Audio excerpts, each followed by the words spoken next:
汀·塔伦蒂诺曾经说过，安东尼奥·班德拉斯是最酷的西班牙汉子，如果他不卖弄他的拉丁风情，就应该去斗牛。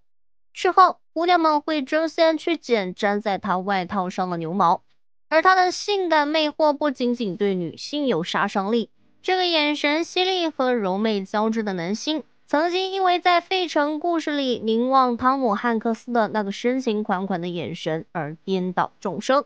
有大批的男性影迷发表宣言，如果对象是安东尼奥·班德拉斯的话，他们不介意成为同性恋。这里是布吉岛，今天就让我们了解一下安东尼奥·班德拉斯的故事。安东尼奥·班德拉斯于1960年8月10日出生在西班牙一个中产阶级家庭，父亲是保密机关的警察，母亲是一名教师。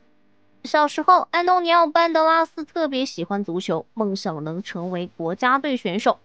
然而天有不测风云，一次他不慎摔伤了脚，只好另谋发展。15岁那年，他去观看一部舞台剧，看着演员们的精彩表演与动人歌声，他心旷神怡。于是，安东尼奥·班德拉斯决定去专修表演艺术，却遭到了母亲的反对。他觉得儿子应该做一名学者，或是当律师、医生。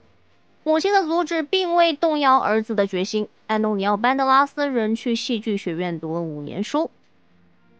1981年，积累了不少表演经验的安东尼奥·班德拉斯决定到马德里闯一闯。当时除了为数不多的钱和美好的梦想外，他几乎一无所有。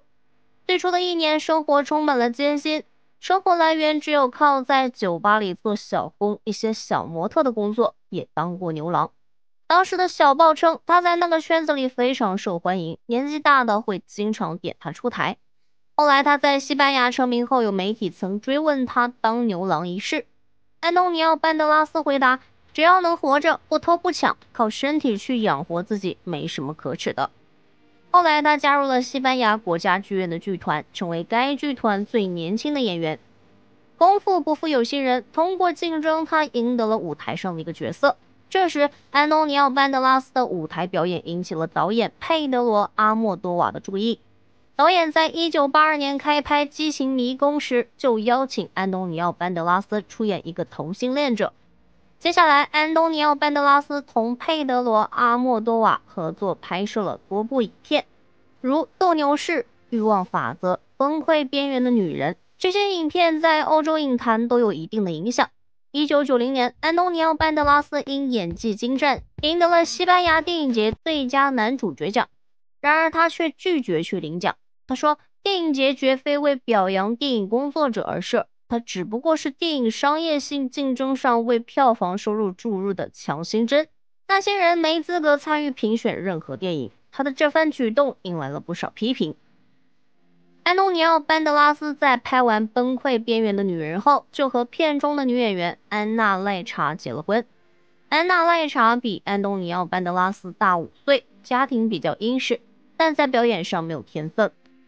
而安东尼奥·班德拉斯最终出走西班牙到美国发展，也有安娜·赖查的功劳。令人没有想到的是，当安东尼奥·班德拉斯在美国站稳脚跟后，2人就离婚了。安东尼奥·班德拉斯到了美国，但他对英语一窍不通，只知道 yes、no 等2-3个单词。于是他苦学英语，每天花8个小时攻读。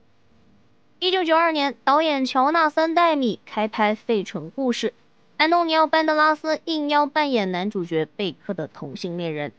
此后，安东尼奥·班德拉斯又与梅里尔·斯特里普、杰瑞米·艾恩斯等人合作了《金色豪门》。随后在《夜访吸血鬼》中与汤姆·克鲁斯和布拉德·皮特演对手戏。就这样，仅仅经过2-3部电影的过渡，1995年，安东尼奥·班德拉斯就完成了从绿叶到主角的蜕变，担纲主演了动作惊悚片《杀人3部曲》。虽然《杀人3部曲》没有获得任何奖项，但却让那个一头长发、带着忧郁的眼神、弹着潇洒吉他的安东尼奥·班德拉斯从此声名大噪。而在《杀人3部曲》之后，他正式和希尔维斯特·史泰龙出演了双主角的《刺客战场》，这不能不让人惊叹安东尼奥·班德拉斯的际遇。当导演艾伦·帕克宣布要拍《贝隆夫人》时，安东尼奥·班德拉斯是第一个确认出演该片的演员。随后麦当娜毛遂自荐赢的角色，两人终于得以在大荧幕上合作，从而也进一步确立了安东尼奥·班德拉斯作为好莱坞男主角的地位。在拍《贝隆夫人》之前，安东尼奥·班德拉斯在拍摄《成双不成对》时，和片中的女主角梅兰妮·格里菲斯产生感情。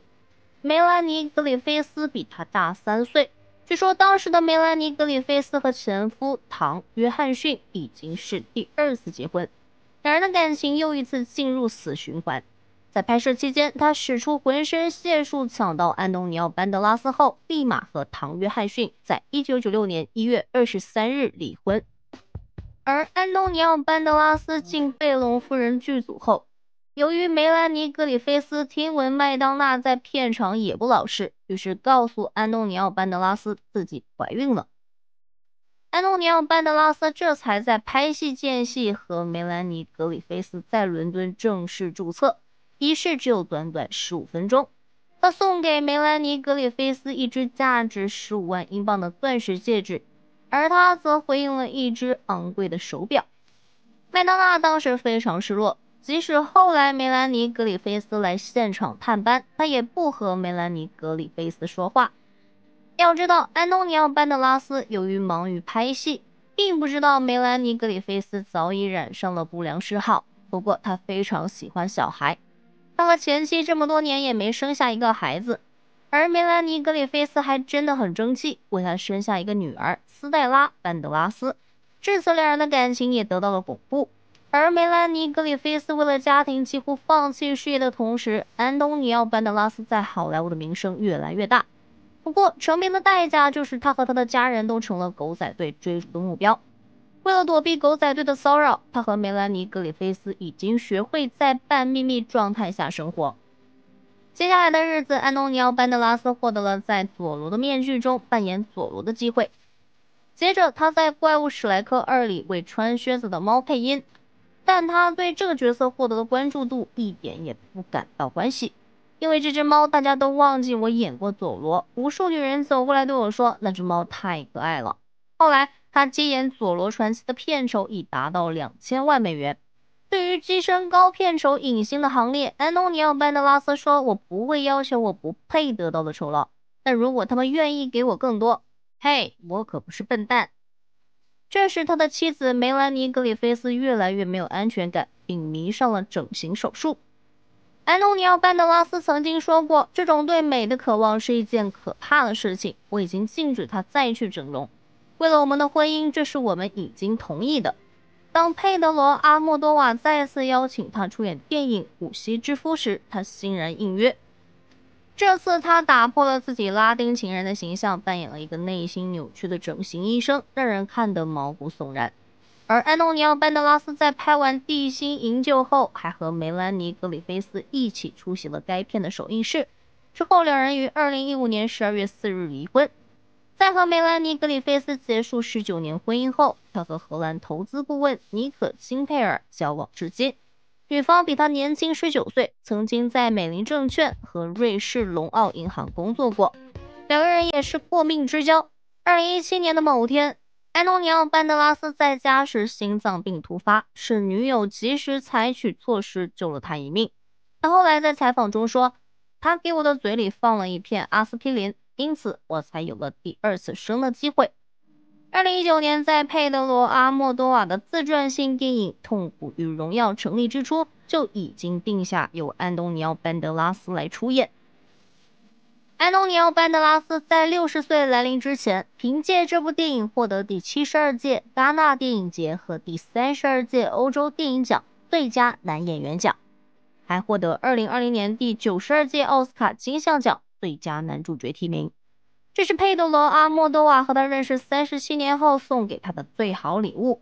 安东尼奥·班德拉斯认为，我现在所处的人生阶段，让我想尽可能没有束缚的享受表演。在我的职业生涯中，我从没有像此刻那样，那么想从表演中获得纯粹的快乐，越多越好。这里是布吉岛，如果喜欢我们的视频，别忘了点赞订阅，也欢迎您在评论区留言，说出您的看法。我们下期再见。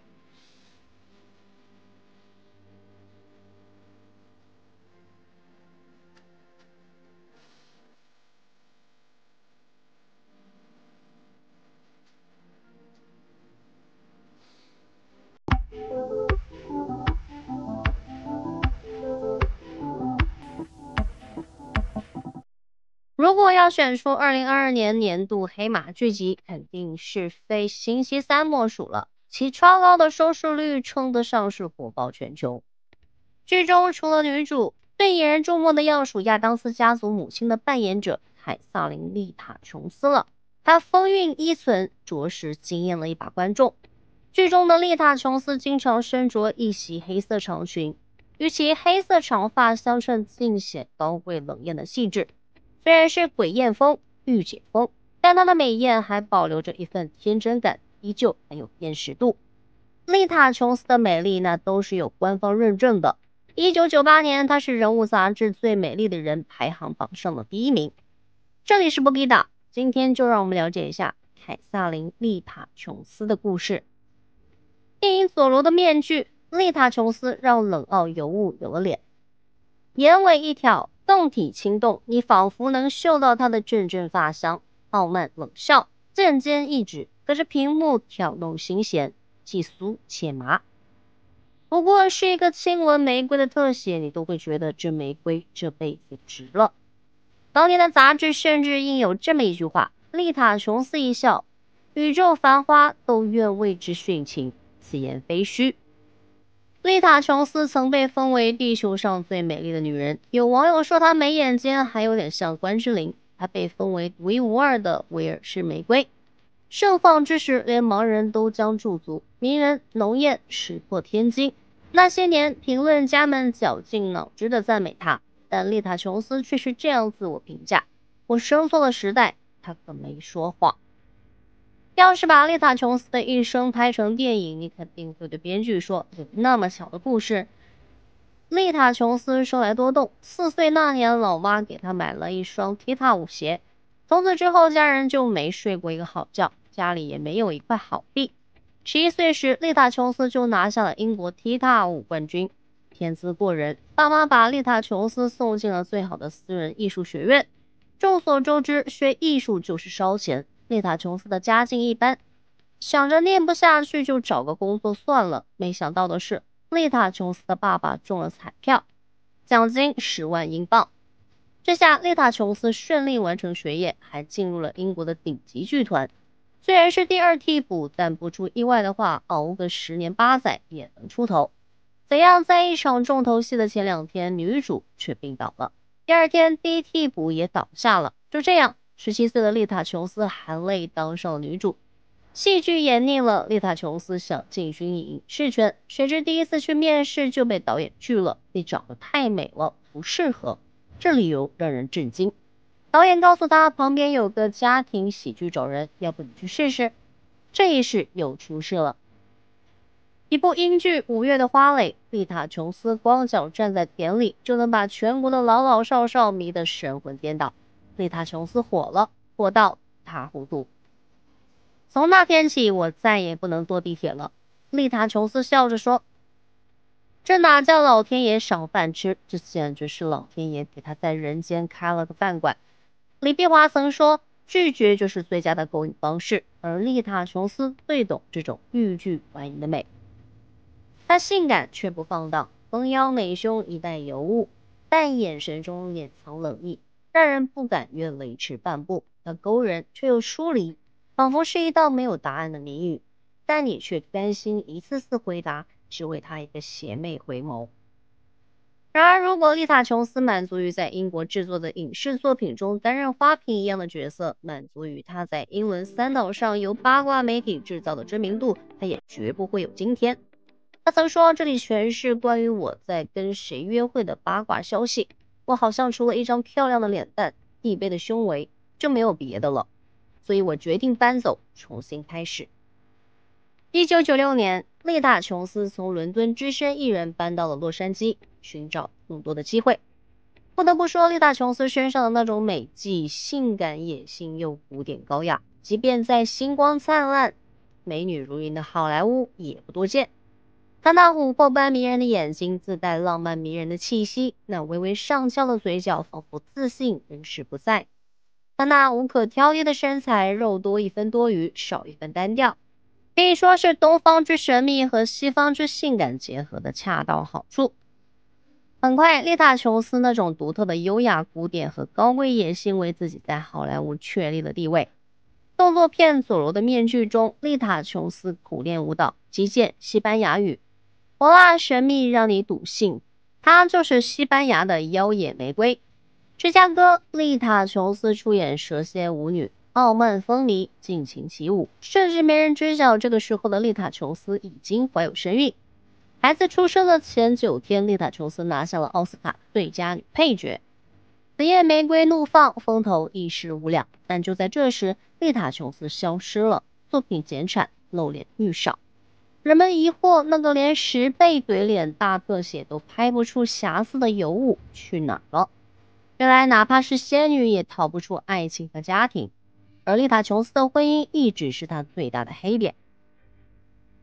1998年8月，夏夜，丽塔·琼斯在宴会上认识了奥斯卡影帝麦克·道格拉斯。第二天，对方就给他送了一屋子的玫瑰，并写上卡片：“我想成为你孩子的父亲。”不得不说，这位姐的人生真的是充满惊喜。换做别人，一定当对方在耍无赖，但丽塔·琼斯却芳心荡漾，好直接，好有缘。我和他还是同一天生日，尽管他俩相差了25岁。那一年，丽塔·琼斯29岁，道格拉斯54岁。对此，有网友评论：“那努力一下都能生下你。”更多人不忿：“美女醒醒，你为什么要在垃圾堆里找男人？”道格拉斯出生在一个演艺世家，跟老爸科克·道格拉斯是好莱坞老一代知名人物，要资源有资源，要人脉有人脉，与里根和南希是多年好友。最早，道格拉斯在好莱坞的亮相不是以演员的身份，他的电影《处子秀》是以制片人的身份登场的。道格拉斯相貌堪称英俊，又带着一股看透不说透的雅痞劲。1988年，44岁的道格拉斯凭借在影片《华尔街》中饰演那个操纵权力杠杆、自命不凡的华尔街罪犯戈登·戴科，获得奥斯卡和金球奖双料影帝。对于中国影迷来说，道格拉斯最出名的演出应该算是那部1992年拍摄的大尺度悬疑电影《本能》了。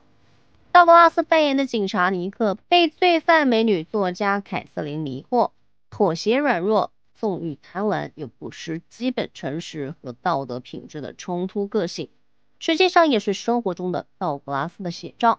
当年事业正处于全盛时期的道格拉斯正遭受着过度饮酒等不良嗜好的折磨，但丽塔·琼斯就认准了他。1996年8月认识，2000年8月儿子就出生了，婚礼和满月酒直接一起摆了，这是有多着急？2003年，丽塔·琼斯又生下了2胎女儿，眼看小金人到手，2小孩机灵，事业爱情双丰收了，可命运又弄人了。2010年，道格拉斯被查出舌癌晚期，为此丽塔·琼斯放下一切，细心照顾，呵护备至。但老公还没好，她又倒下了。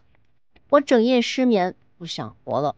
原来丽塔·琼斯患上了严重的双向型障碍，夫妻双双生大病，为了不拖累对方，两人同一时间提出了分居。